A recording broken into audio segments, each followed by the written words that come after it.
We knew before meeting General Hospital's Betty that Avery's new nanny was going to be trouble. After all, she was working for Mason to dig up info on Sonny.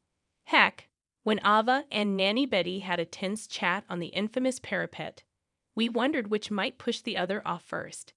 But even as she rather foolhardily made her nefarious intentions clear to Ava, Betty didn't do a particularly great job of hiding her general disdain for pretty much everyone she crossed paths with.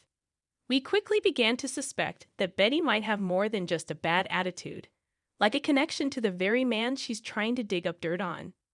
What really convinced us this might be the case was her recent run-in with Joss at the Metro Court pool.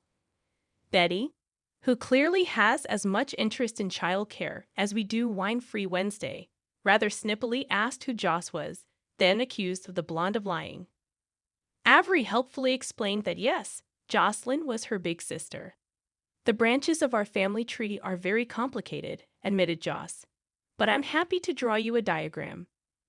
An interesting look flickered across Betty's face as she replied that it wouldn't be necessary. You're probably right, said Joss. You'll probably be gone before you have to memorize any names. Was that a casual reference to Betty's temporary position, or Jocelyn being snarky to the newcomer? Now sure, given that Dex has been tasked with keeping an eye on Betty, this might have simply been a way of creating tension between the objects of his suspicion and affection. But given that soaps rarely introduce people who don't share a larger connection to the canvas, we can't help but wonder if there's more going on with Betty than meets the eye. Might she be the secret child of Sonny's brother, Rick Lansing?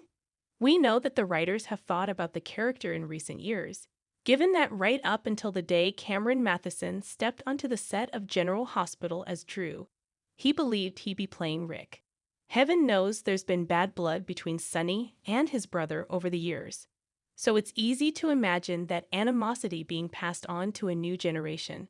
Heck, if they really want to make things complicated, the writers could sit on this secret long enough to let Betty become TJ and Molly's surrogate, only to then reveal that they are, in fact, half-sisters.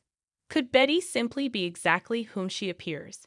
A nefarious young woman perfectly happy to hire herself out to the highest bidder?